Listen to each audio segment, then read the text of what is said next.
संगत जी, प्यार से कहना धन्यकार जी। और जीवन में भक्ति करते हुए ये आनंद की अवस्था को कैसे प्राप्त किया जा सकता है?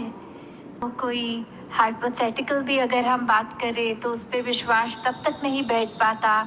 भक्तिमय जीवन की यात्रा आनंद से जिए जाती है, वो होनी चाहिए जो हर श्वास में होती है।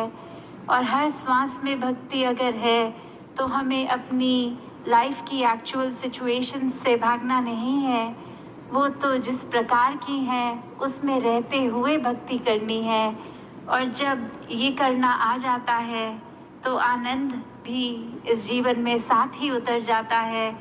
फिर वो वेट नहीं करनी पड़ती कि भक्ति की हम सीढ़ी चढ़ रहे हैं और उसके बाद एज अ रिजल्ट आनंद आएगा।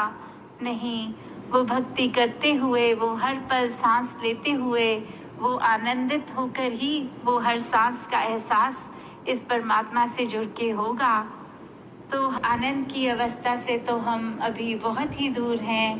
मन में हमारे कुछ भी हो, अगर हम एक उसकी बात करते हैं कि कोई खाली जगह जब हम देखें और एक भरपूर जगह कि जीवन में हमारे अंदर कितनी अच्छाइयाँ या एक सामने वाले की कितनी ही ज़्यादा अच्छाइयाँ दिख रही हैं, पर अपने जीवन में एक चीज़ की इच्छा जो हम रख रहे हैं और वही चीज़ अगर नहीं है तो हमारा नज़रिया उस पे नहीं जाता कि क्या क्या है हमारे पास, पर उस पे जाता है कि क्या नहीं है।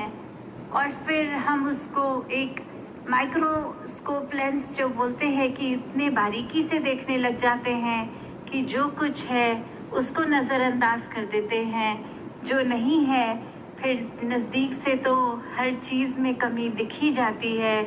फिर एक पूर्णता तो हमें दिखेगी नहीं, हमें अपने जीवन में लगेगा ही नहीं कि एक ये चीज़ ना होने की वजह से पूरा जीवन ही खराब लगता है। तो जहाँ अपनी हर वस्तु को जो दातार ने ये एक रहमत की तरह झोली में डाली है, अगर कुछ नहीं है तो उस पे ध्यान ना दें, क्योंकि अगर ध्यान देना ही है, एक बारीकी से कुछ टटोलना ही है, तो वो अपने अंदर अपने मन को बारीकी से देखा जाए कि किस तरह मन का तो इस दातार ने नेचर ऐसा बनाया था कि हम अपने अंदर झांके। मन इसलिए कि जो फील कर रहे हैं खुद अपने आप को कैसे ठीक करें, एक अपने मन से जो एहसास कर रहे हैं वो हमें अंदर से कितना मजबूत, कितना स्ट्रॉन्ग और कितना मुश्किल घड़ियों में भी किस तरह उसको हम पॉजिटिव रख सकें। पर मन ने कहीं ये माया के चक्कर में अपना नेचर ऐसा बना लिया है कि उसको बाहर की ओर देखने लग गए हैं हम औरों की तरफ, हम कमियों की तरफ। तो जहाँ मन का काम अंतर का एक अपना हमें दृष्टिकोण, एक नज़रिया, हमारे अंदर क्या चल रहा है वो इंट्रोस्पेक्शन, उसके लिए काम आना था, पर वो हम दूसरों के लिए नफरत, निंदा और ऐसे अनेकों एक खराब सोच लेकर मन में उससे हर दिन जब उपयोग कर रहे हैं मन का, तो फिर वो एक नेगेटिविटी की ओर, एक चंचलता, एक हर तरह का हम उसमें एक दोष डालते जा रहे हैं।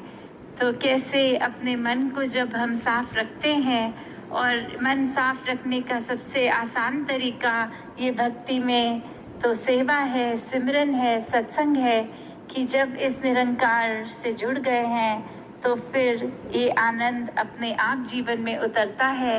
हर पल मन बहुत ही शांत, बहुत ही स्थिर, सहज भाव में, एक जो कहते हैं कांस्टेंट ब्लिस जो है, एक खुशी, उस तरह एक कभी भी वो एक्सट्रीम निराशा की फीलिंग नहीं होती। तो कैसे हमने हमेशा अपने जीवन में जहाँ हर पल कोशिश करनी है कि इस परमात्मा पे ये विश्वास हमारा पूरा रहे, वहीं साथ ही साथ कैसे भक्ति को किया जाए और वाकई ही भक्ति क्या होती है उसको उसी नज़रिए से किया जाए।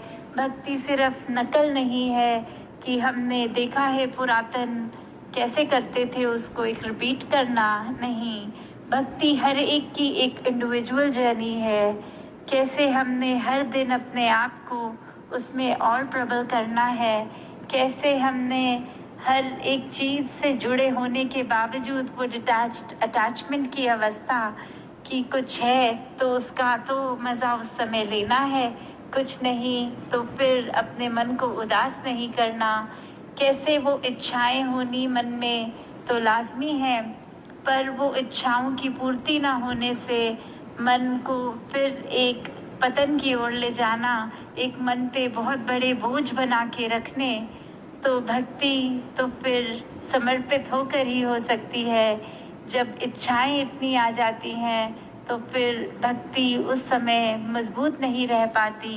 अगर इच्छाएं पूरी ना हों तो भी अपने आप को हम एक पक्का कर लें कि इसका ना होना में भी बेहतरी ही है, तो फिर ही वाकई ही एक असल रूप में इंसान आनंद का एहसास कर सकता है। तो दातार हर एक पे कृपा करे, जो आगे भी कृपा करे, जहाँ हर कोई भक्ति भरा जीवन अपना एक स्ट्रॉन्ग करता जाए, वहीं फिर हर एक के लिए, संसार के लिए, सरबत का भला, वो एक अरदास कि ये ह्यूमैनिटी एक साथ आगे बढ़े, एक सेल्फिश होके अपने आप को तंग दायरे में ना रखें, अपने मन में हमेशा अच्छे ख्याल रखें। तो दातार हर एक पे कृपा करे। साथ संगत जी प्यार से कहना धन्यकार जी।